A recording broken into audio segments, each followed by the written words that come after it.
สบายดีเนาะเออก็โดนแล้วที่ข้าพเจ้าบ่ได้มีเวลาเลยบ่ได้มาอัปคลิปวิดีโอหรือว่าบ่ได้มาสอนมื้อนี้ข้าพเจ้าจะมาสอนต่อเนาะเกี่ยวกับความรู้ที่6ก็คือการคิดไล่ตามสมผลเคมีคือดังที่พวกเรารู้แล้วว่าสมผลเคมีนี่โดยทั่วไปแล้วมันจะมีรูปลักษณะแบบนี้เนาะ ธาตุผสม AB บวกให้ธาตุผสม CD นี่เราจะได้ธาตุผลิตภัณฑ์คือ CB บวกให้ AD เนาะตัวนี้เป็นสมผลทั่วไปของการปฏิกิริยาเคมีเนาะบัดนี้เราจะไปตามเบิ่งว่าวิธีแก้หรือว่าวิธีการคิดไล่ตามสมผลเคมีนี่มันจะมีแบบใดหรือว่าจะมีสูตรการคิดไล่แบบใดเนาะ ตอนนี้เราจะเข้าหาสูตรก่อนก็คือว่าสูตรการคิดไล่ตามสมผลเคมีเนาะสมมุติให้สมผลปฏิกิริยาเคมีเกิดขึ้นดังนี้เนาะ A บวก B ตัวนี้จะได้ธาตุผสมหรือว่าธาตุผลิตภัณฑ์คือ X บวกใส่ Y ซึ่งว่า AB CD น้อยตัวนี้มันจะเป็นตัวเลขสังสาเนาะตัวเลขสังสาของแต่ละธาตุซึ่งว่าตามสมผลตัวนี้เราสามารถเขียนได้ว่าจำนวนโมลของ A ส่วนให้ A น้อยตัวนี้ A น้อยตัวนี้มันเป็นตัวเลขสังสาเนาะหรือว่าจำนวนโมลของธาตุเท่ากับหยังจำนวนโมลของ B นี้ส่วนให้ B น้อยเนาะ B น้อยก็คือตัวเลขสังสาคือกันก็เท่ากับจำนวนโมลของ x ส่วนให้ c เท่ากับจำนวนโมลของ y ส่วนให้ d เนาะตัวนี้ถือว่าเป็นสูตรเลยหลักการแก้หรือว่าหลักการคิดไล่ตามสมผลเคมีเราสามารถเทียบได้แบบนี้เนาะซึ่งว่าจำนวนโมลเราสามารถคิดไล่ตามสูตรได้ก็คือ n นี้เท่ากับ m น้อยส่วนให้มวลสมโมเลกุลเท่ากับ n ใหญ่ส่วนให้ 6.02 คูณ 10 กำลัง23หรือว่าจำนวนอะโวคาโดนั่นเองเนาะเท่ากับ CV ส่วนให้พันเนาะตัวนี้คือการคิดไล่หรือว่าสูตรในการคิดไล่ตามสมผลเคมีเนาะต่อไปข้าพเจ้าจะสอนเกี่ยวกับว่าบนเลขที่ข้าพเจ้าจะให้มามันมีแบบใดและก็จะมีวิธีการคิดไล่แบบใดเนาะตัวนี้ก็คือไปข้อหนึ่งเขาให้บนเลขมาว่าในการปฏิกิริยาระหว่างอาซิดคลอริกกับบาเซอร์นาตริออมไฮดรอกไซด์เนาะเพื่อนำเอาท่าละลายนาตริออมไฮดรอกไซด์จำนวน250ซมก้อนเข้มข้น 0.2 โมลต่อลิตรมาปฏิกิริยากับอาซิดคลอริกเนาะข้อกอเขาว่าจงส่องหาโมลของนาตริออมไฮดรอกไซด์เนาะเขาขอเขาว่าจงส่องหามวลสารของอาซิดคลอริกที่ใช้พอดีเขาขอเขาว่าธาตุละลายอาซิดคลอริกที่มันนำมานี่เนาะมีปริมาตร250ซมก้อนจงส่องหาความเข้มข้นเนาะบัดนี้เราจะไปแก้โดยวิธีการใช้หรือว่าวิธีการคิดไล่ตามสมผลเคมีก็คือตัวนี้เนาะ ทำอิฐเราจะไปแก้เราก็ต้องเขียนสมผลเคมีของมันว่ามันจะเกิดปฏิกิริยาเคมีแนวใดเนาะในเมื่อเอา2ธาตุนี้เนาะก็คือนาตริออมไฮดรอกไซด์บวกให้อะซิดคลอริกนี้ในเมื่อมันปฏิกิริยากันแล้วมันจะได้ธาตุผลิตภัณฑ์คือแนวใดเนาะก็คือในนี้นะเราจะเขียนสมผลปฏิกิริยาเคมีที่เกิดขึ้นได้ดังนี้นะตัวนี้คือข้อมูลที่เขาเจ้าให้มาเออ ข้อมูลที่เขาจะให้มาความเข้มข้นของท่าละลายนาตริออมไฮดรอกไซด์นี่เท่ากับ 0.2 โมลต่อลิตรหรือว่าเขาจะสามารถเขียนเป็น M ใหญ่ได้นะปริมาตรก็คือ250ซมก้อนเนาะหรือว่าเลทท่าละลายอะซิดคลอริกเขาให้มาคือ250ซมก้อนคือกันมันจะได้ธาตุปฏิพันธ์ธาตุผลิตภัณฑ์คือนาตริออมกลอรัวบวกให้น้ำนะข้อกอก็คือเขาบอกให้ส่องหาจำนวนโมลของนาตริออมไฮดรอกไซด์เฮาฮู้ความเข้มข้นและก็ฮู้จักปริมาตรของมันแล้วเราสามารถนำใช้สูตรการส่องหาจำนวนโมลก็คือ n นี้เท่ากับ CV ส่วนให้พันเราก็แทนสูตรใส่เลยนะความเข้มข้นเท่ากับ 0.2 ปริมาตรเท่ากับ250ส่วนพันเราก็แทนใส่เลยมันจะออก 0.05 โมลตัวนี้คือคำตอบของข้อกอ ต่อไปเราจะไปส่องหามวลสารของอะซิดคลอโรไฮดริกเนาะมวลสารของอะซิดคลอโรไฮดริกจากสมผลเนาะจากสมผลตัวนี้เราสามารถเทียบได้ว่ามวลของนาตรีออมไฮดรอกไซด์ส่วนให้1ตัวนี้เป็นเลข1เนาะเท่ากับมวลของอะซิดคลอโรไฮดริกส่วนให้1เป็นอย่างมันจึงเท่ากันและมันจึงส่วนให้1เพราะว่า1ตัวนี้ก็คือตัวเลขสร้างสาของนาตรีออมไฮดรอกไซด์และ1ตัวนี้มันก็คือตัวเลขสร้างสาของอะซิดคลอโรไฮดริกอยู่นี้เนาะมันเป็นตัวเลขสร้างสาเนาะ1 เท่ากันน่ะมันก็เลยส่วน1ซื่อๆและมูลของแต่ละตัวนี้มันจะเท่ากันบัดนี้เราได้หยังเราได้มูลของนาตรีออมไฮดรอกไซด์มันเท่ากับ 0.05 แล้วเราก็แทนใส่เลยเนาะแล้วบัดนี้เราต้องการซอกหยังซอกหามวลสารของอะซิดคลอโรไฮดริกแม่นบ่เราก็เลยแทนใส่ตัวนี้มวลของอะซิดคลอโรไฮดริกเท่ากับ m น้อยส่วนให้36.5เนาะ36.5นี่แม่นหยังแม่นมวลสารโมเลกุลของอะซิดคลอโรไฮดริกนะส่วนให้1นี่แม่นตัวใด1นี่ก็คือตัวเลขสังสาเมื่อกี้ข้าพเจ้าได้เว้าแล้วนั่นตัวเลขสังสาอยู่นี่เนาะอยู่พี่ตัวนี้เอามาเขียนเส้นนี้เนาะเป็นตัวเลขสังสาบัดนี้เราก็ถอนได้ 0.05 เท่ากับ m ส่วนให้หยังส่วนให้ 36.5 บัดนี้เราจะได้ m นี้เท่ากับ 0.05 คูณให้ 36.5 เท่าหยังเท่ากับ 0.825 กรัมทั้งเบิดตัวนี้ก็คือคำตอบของข้อขอไข่บัดนี้ต่อไปเนาะต่อไปจะข้อขอเราจะส่องหยังส่องหาความเข้มข้นจากสูตรตัวนี้เราจะได้หยังมวลสารส่วนให้มวลสมโมเลกุลเท่ากับเซเวส่วนให้พันเนาะเราจะถอนเอาหยังถอนเอาความเข้มข้นเพราะว่าเราต้องการเซแม่นบ่เราจะถอนเอาเซเท่ากับหยังเท่ากับ m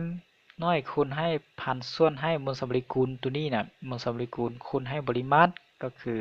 แทนสูตรใส่เลยเราจะได้ 1.825 คูณให้พันส่วนให้มวลสมโมเลกุลก็คือ 36.5 คูณให้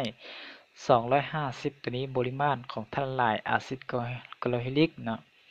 คำตอบก็คือเราได้เศษเท่ากับ 0.2 มูลต่อลิตรตัวนี้คือคำตอบของข้อขอบัดนี้ต่อไปเนาะตัวนี้เป็นสมผลธรรมดาเนาะสมผลธรรมดาในการเกิดปฏิกิริยาของเขามันจะเป็นแบบนี้ก็คือว่าในเมื่อธาตุ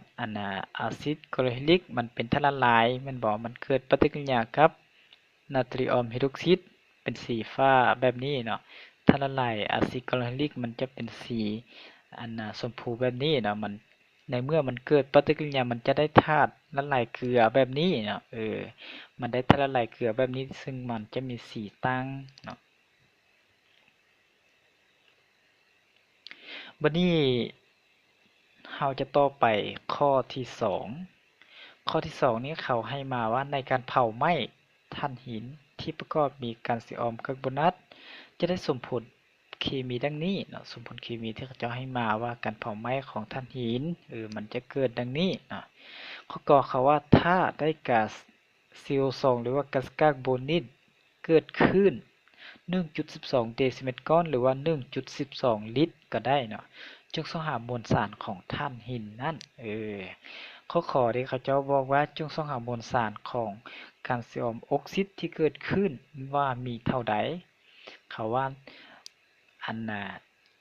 ถ้าว่าเกิดก๊าซคาร์บอนิกหรือว่าก๊าซ CO2 เนาะ 1.12 ลิตรแล้วจะเกิดแคลเซียมออกไซด์นี้อยู่เท่าใดกรัมเนาะไม่ได้ข้อเขาว่าจงหาจำนวนโมลของ CO2 นี้ว่าเท่ากับเท่าใดบัดนี้เราก็ไปเบิ่งว่าวิธีแก้มันมีแบบใดถ้าว่าเราแก้โดยอิงตามและการแก้ตามสมผลเคมีเราจะแก้แบบใดเนาะตัวนี้ก็คือบทแก้ทุกเทื่อเราก็เขียนสมผลเคมีใส่เนาะถ้าว่ายังบ่ดุลเดียงเราก็สังสาใส่เนาะสมผลการเผาไหม้ของถ่านหินก็เกิดขึ้นแบบนี้แล้วแคลเซียมคาร์บอนัตเนาะเผาไหม้เครื่องหมายตัวนี้ก็คือเขาแสดงให้เรารู้ว่าการเผาไหม้หรือว่าการวิเคราะห์เนาะมันจะได้หยังมันจะได้แคลเซียมออกไซด์บวกให้ CO2 นะปริมาณที่เขาให้มาก็คือ CO2 นี้เกิดขึ้น 1.12 ลิตรหรือว่า 1.12 เดซิเมตรก้อนเขาบอกว่าส่องหามวลสารของถ่านหินหรือว่าส่องหามวลสารของแคลเซียมคาร์บอเนตที่เกิดขึ้นเนาะเฮามีเฮามีจำนวนมูลของแคลเซียมคาร์บอเนตนี่ส่วนให้1เท่ากับจำนวนมูลของก๊าซคาร์บอนิกส่วนให้1เป็นหยังมันจึงส่วน1เพราะว่าตัวเลขสร้างสาของ2ธาตุนี้เนาะมันออก1คือกันมันบ่มีหยังแสดงว่ามันออก1เนาะฉะนั้นเราจะได้หยังเราจะได้จำนวนมูลของแคลเซียมคาร์บอเนตนี้เท่ากับจำนวนมูลของอ่าก๊าซคาร์บอนิกนะเราจะเอาหยังอยู่ตามหัวข้อนี้เราว่าส่องหามวลสารฉะนั้นเราเปลี่ยนจำนวนมูลของแคลเซียมคาร์บอเนตนี้เป็นมวลสารเนาะมวลสารส่วนให้มวลสำลีคูณเนาะปริมาตรของปริมาณของเซลล์2ตัวนี้เขาให้มาเป็นปริมาตรฉะนั้นเราต้องเปลี่ยนมวลของเซลล์2ตัวนี้เป็นปริมาตรคือ V ส่วนให้22.4 ลิตรเนาะบัดนี้เราจะถอนได้คือ M ก็คือมวลสารที่ต้องการส่องหาเนาะเท่ากับมวลสารโมเลกุลของแคลเซียมคาร์บอเนตคูณให้ปริมาตรตัวนี้นะส่วนให้22.4 ลิตรก็คือเท่ากับ100คูณให้ 1.12 ส่วนให้22.4 เท่ากับ5กรัม100นี่แม่นหยัง100นี่ก็คือมวลสารโมเลกุลเนาะมวลสารโมเลกุลของ M ตัวนี้ก็คือมวลสารโมเลกุลของแคลเซียมคาร์บอเนตนั่นเองเนาะบัดนี้ต่อไปเขาขอไข่ก็คือส่องหาหยังส่องหามวลสารของแคลเซียมออกไซด์ที่เกิดขึ้นว่ามีเท่าใดในเมื่อเกิดมีเซลล์2ตัวนี้เกิดขึ้น 1.2 ลิตรเนาะเราก็ส่องหาว่าอิงตามสมผลตัวนี้คือเก้าเนาะเราจะได้จำนวนโมลของคาร์บอนจำนวนโมลของแคลเซียมออกไซด์นี้เท่ากับจำนวนโมลของ CO2 นี่นั่นเองเนาะก็คือ1คือกัน1คือกันเนาะตัวเลขสร้างสาวของมัน1คือกันมันเท่ากันเขาเจ้าก็เลยสามารถเขียนได้ว่าจำนวนโมลของแคลเซียมออกไซด์ตัวนี้เท่ากับจำนวนโมลของ CO2 ก็คือจำนวนโมลของก๊าซคาร์บอนิกเนาะเราจะได้อย่างตามหัวข้อเขาเจ้าว่าส่องหามวลสารฉะนั้นเราต้องเปลี่ยนจำนวนโมลของแคลเซียมออกไซด์นี้ให้เป็นมวลสารเนาะและก็ปริมาณของเซลล์2ตัวนี้เขาให้มาเป็นปริมาตรฉะนั้นเราต้องเปลี่ยนโมลตัวนี้ให้มันเป็นปริมาตรเท่ากับ V ส่วนให้2.4 ลิตรนะบัดนี้เราจะได้แอมเท่ากับอย่างแอมตัวนี้ก็คือมวลสารที่เราต้องการซอกเนาะเท่ากับมวลสารโมเลกุลของแคลเซียมออกไซด์นี้คูณให้ปริมาตรอย่างปริมาตรของ CO2 ตัวนี้นั่นเองเนาะส่วนให้22.4 ลิตรส่วนให้22.4มันจะเท่ากับ56คูณให้1.12ส่วนให้22.4ทางมืดก็เท่ากับ 2.8 กรัมเนาะแล้วข้าพเจ้าจะเว้าอีกเทื่อนึงว่า56นี้มาเตใส่56นี้ก็คือมวลสารโมเลกุลของแคลเซียมออกไซด์เนาะมันเท่ากับ40บวกให้16มันก็เลยกลายเป็น56นั่นเองทั้งหมดก็เลยเท่ากับ 2.8 กรัมตัวนี้ก็คือมวลสารของแคลเซียมออกไซด์มันจะเกิดขึ้น 2.8 กรัมมี CO2 นี่เกิดขึ้น 1.12 ลิตรเนาะบัดนี้ต่อไปข้อขอนี้เขาเจ้าบอกว่าส่องหาจำนวนโมลของ CO2 เนาะจำนวนโมลของ CO2 ก็คือในนี้เราจะได้สูตร N เท่ากับ V ส่วนให้22.4 ลิตรเนาะมันจะเท่ากับ 1.12 ส่วนให้22.4 นี่มันทั้งหมดจะเท่ากับ 0.05 โมลเนาะตัวนี้ก็คือคำตอบฉะนั้นข้อ3เนาะข้อ3ตัวนี้หรือข้อ2เนาะบ่แม่นข้อ3ข้อ2ตัวนี้มันจะมีบทแก้สั้นๆเพียงแต่เท่านี้เนาะข้อกขนี้คันว่าเบิ่งตัวใดบ่เข้าใจก็พยายามวิวคืนแล้วก็มาเบิ่ง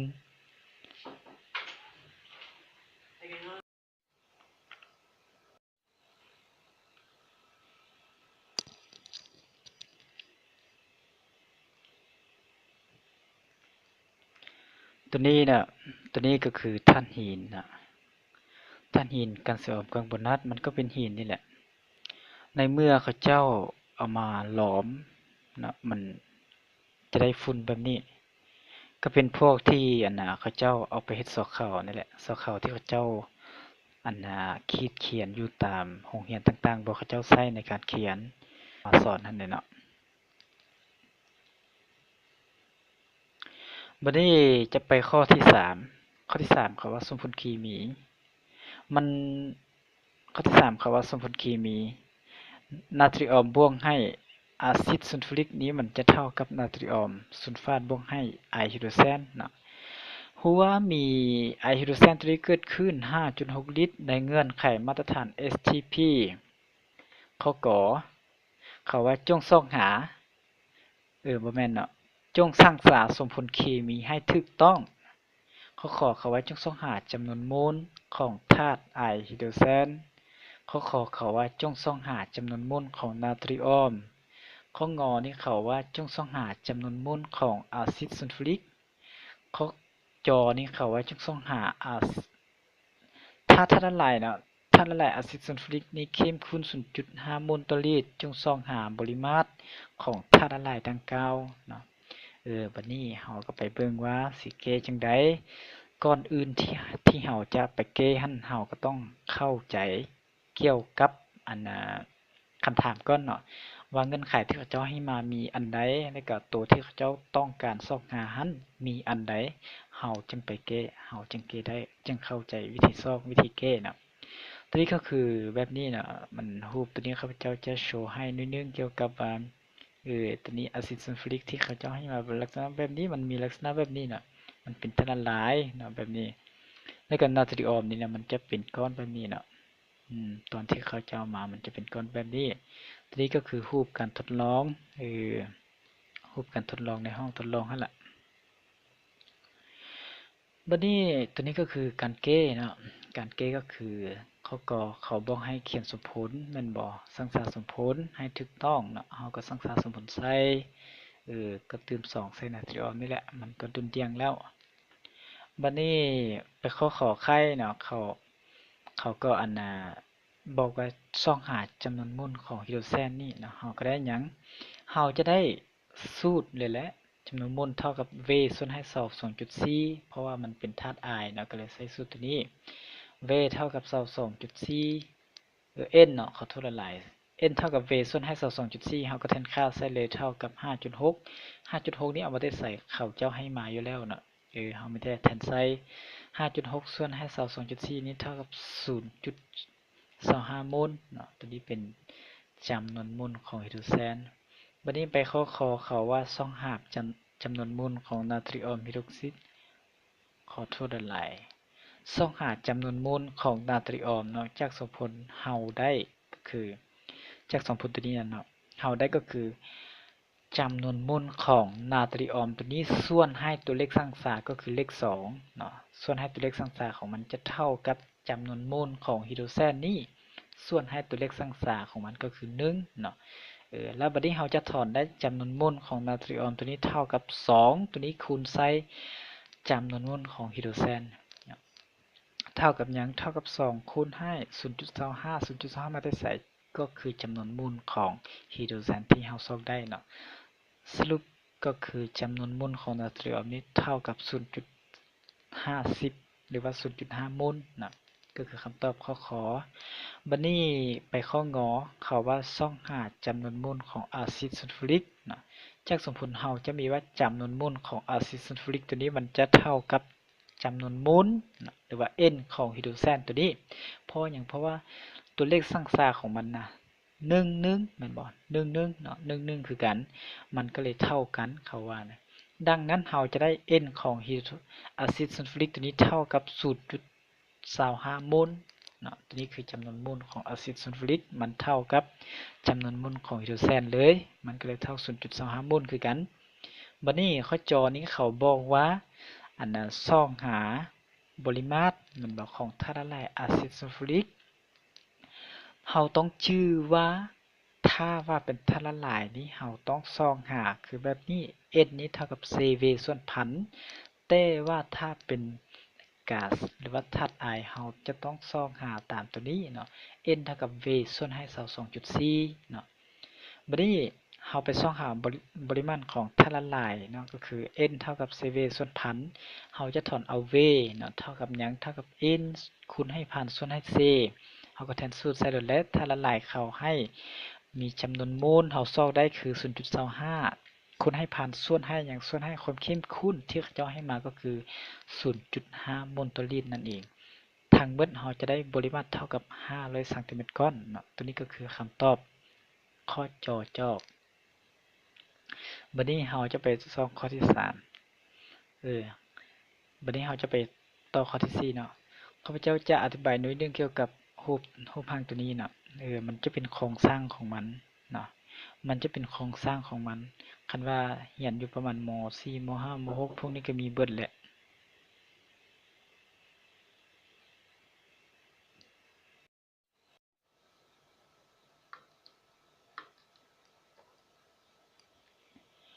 บัดนี้เนาะ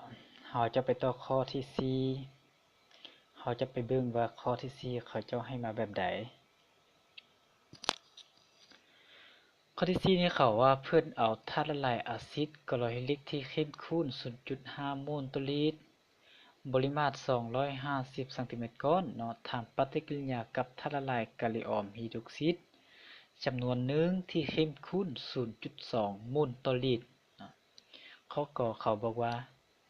จงเขียนและสร้างสมผลเคมีให้ถูกต้องข้อขอเขาบอกว่าจงส่องหาโมลของธาตุละลายอะซิดกลอฮิลิกข้อขอนี้เขาบอกว่าจงส่องหาปริมาตรของธาตุละลายกาลิออมไฮดรอกไซด์ที่ใส่พอดีข้องอนี้เขาบอกว่าจงส่องหามวลสารของน้ำที่เกิดขึ้นข้อจอนี้เขาบอกว่าจงส่องหาจำนวนโมลและมวลสารของพึกที่เกิดขึ้นเราก็ไปเบิ่งว่าบทเก้สิมีแบบใดเนาะตัวนี้ก็คือบทเก้ข้อกอนี้เขาบอกให้เขียนและสร้างสมผลเราก็เขียนให้มันถูกก่อนเราจึงสร้างเนาะทุกเทื่อคันว่าเราบ่เขียนสมผลให้มันถูกเราจะเก้มันผิดจะเก้ถูกบ่ได้จะเก้ผิดเลยเข้าใจเนาะข้อกอเราจะได้สมผลแบบนี้เนาะอะซิดกลอฮิลิกตัวนี้บวกให้กาลิออมไฮดรอกไซด์จะได้เกลือกาลิออมกลอรัวบวกให้น้ำตัวนี้เนาะบัดนี้ข้อขอ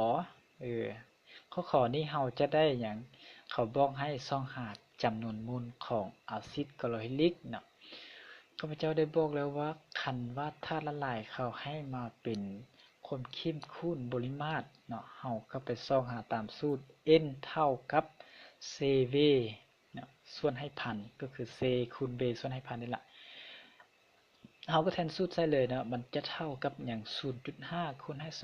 250พวกนี้เอามาติดใส่นี่เลยเนาะปริมาณที่เขาให้มาส่วนให้พันนี้ทั้งเบิดก็เท่ากับ 0.125 โมลแม่นบ่บัดนี้ตัวนี้ก็คือคำตอบของข้อขอไข่บัดนี้เราจะไปข้อขอซอกหาปริมาณของกาลิออมไฮดรอกไซด์เนาะจากสมผลเราจะได้หยังเราจะได้จำนวนโมลของอะซิดกลอฮิลิกนี้เท่ากับจำนวนโมลของกาลิออมไฮดรอกไซด์ก็คือตัวนี้เนาะเป็นอย่างว่าชื่อว่ามันเท่ากันเพราะว่าตัวเลขสังสารของมันก็คือ1คือกันเนาะบัดนี้เราจะถอนได้อย่างเราจะถอนได้จำนวนโมลของกาลิออมไฮดรอกไซด์นี้มันเท่ากับ CV ส่วนให้พันคือกันเพราะว่าเขาเจ้าให้ความเข้มข้นมาเนาะเราไปส่องหาปริมาตรเราจะต้องเปลี่ยนให้มันเป็นสูตรตัวนี้คือกันนะเท่ากับ2000.125 0.125นี้ก็คือคือจำนวนโมลของอะซิดกลอฮิลิกนั่นเองเนาะที่เราซอกได้จากข้อขอไข่นะบัดนี้เราจะถอนได้ CV เท่ากับ 0.125 คูณให้พันเราจะได้ V เท่ากับ125ตัวนี้ส่วนให้ 0.2 เท่ากับทั้งหมด625ซมก้อนนั่นเองมันก็คือคำตอบของข้อขอ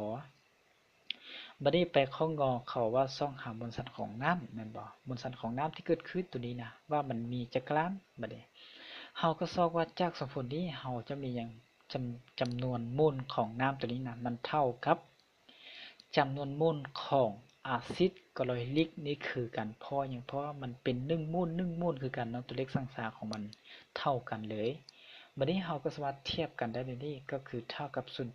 0.125 โมลคือกันบัดนี้มวลสารแม่นบ่เราต้องการนี่นะมวลสารของน้ำเราก็เปลี่ยนโมลของน้ำนี้เป็นมวลสารส่วนให้มวลสำลีคูณของมันเนาะเท่ากับอันm น้อยตัวนี้ส่วนให้18ก็คือมวลสำลีคูณของน้ำตัวนี้เท่ากับ 0.125 โมลเนาะเราจะได้ m เท่ากับ18คูณให้ 0.125 เท่ากับ 2.25 กรัมนั่นเองเนาะตัวนี้ก็คือคำตอบของข้ององัววันนี้ยังข้อโจตัวนี้ก็คือข้อโจเนาะเขาว่าส่องหาโมลและมวลสารของกะลิออมกลรัวที่เกิดขึ้นก็คือพึกที่เกิดขึ้นมันบอกพึกก็คือกะลิออมกลรัวเนาะวันนี้ตามสมผลเราจะได้อย่างเราก็ได้คือกันเลยเราจะได้จำนวนโมลของกะลิออมกลรัวตัวนี้เท่ากับจำนวนโมลของอาซิดกลอฮิลิกมันจะเท่ากับ 0.125 โมลคือกันเพราะอย่างเราก็สังเกตอีกทีนึงเนาะจำนวนโมลของตัวเลขสังสาเนาะจำนวนโมลของตัวเลขสังสาของกะลิออมกลรัวมันเท่ากับจำนวนโมลก็คือตัวเลขสังสาของอาซิดกลอฮิลิกตัวนี้เนาะมันเท่ากันแสดงว่าเราสามารถใส่สูตรตัวนี้ก็คือโมลของกะลิออมกลรัวตัวนี้เท่ากับโมลของอาซิดกลอฮิลิกตัวนี้เนาะมันเท่ากับ 0.125 โมลบัดนี้เราได้โมลแล้วเรายังสอบมวลสารเนาะเราจะได้มวลสารจังได๋จากสูตรนะเราก็เปลี่ยนโมลของกะลิออมกลรัวตัวนี้ไปเป็นมวลสารส่วนให้มวลสำลีคูณเนาะมันจะเท่ากับ 0.125 โมลนะซึ่งว่ามวลสำลีคูณของกะลิออมกลรัวตัวนี้มันจะเท่ากับ39บวกให้ 35.5 ทั้งหมดจะเท่ากับ74ส่วน74.5เนาะเราจะได้ m ส่วนให้ 74.5 เท่ากับ 0.125 ทั้งหมดเราจะได้ m เท่ากับ 74.5 คูณให้ 0.125 เราจะได้มวลสารของกะลิออมกลรัวตัวนี้เท่ากับ 0.93125 กรัมเนาะตัวนี้ก็คือคำตอบข้อจอเนาะมื้อนี้เราจะมาเรียนรู้เท่านี้เนาะต่อไปนี้ขอเชิญให้พวกเจ้าหรือว่าผู้ที่ติดตามข้าพเจ้าเนาะติดตามตอนต่อไปก็คือการส่องหามวลสารโมเลกุลเนาะตามความหนาแน่นของก๊าซเนาะถ้าว่าผู้ใดที่มักวิดีโอนี้ก็สามารถกดไลค์ให้ข้าพเจ้าเนาะหรือว่าสามารถกดติดตามนั่นข้าพเจ้าวิดีโอใหม่ๆที่ข้าพเจ้าเฮ็ดออกมาเนาะมันจะออกไปโชว์ให้พวกเจ้าเลยพวกเจ้าสิบ่ได้ไปเสียเวลาไปค้นเนาะบ่เสียเวลาไปซอกเพราะว่าคันพวกเจ้ากดติดตามข้าพเจ้าแล้ววิดีโอที่ข้าพเจ้าเฮ็ดมามันจะออกไปให้พวกเจ้าในทันทีเลยนะฉะนั้นมื้อนี้พวกเราเรียนแต่เท่านี้เนาะ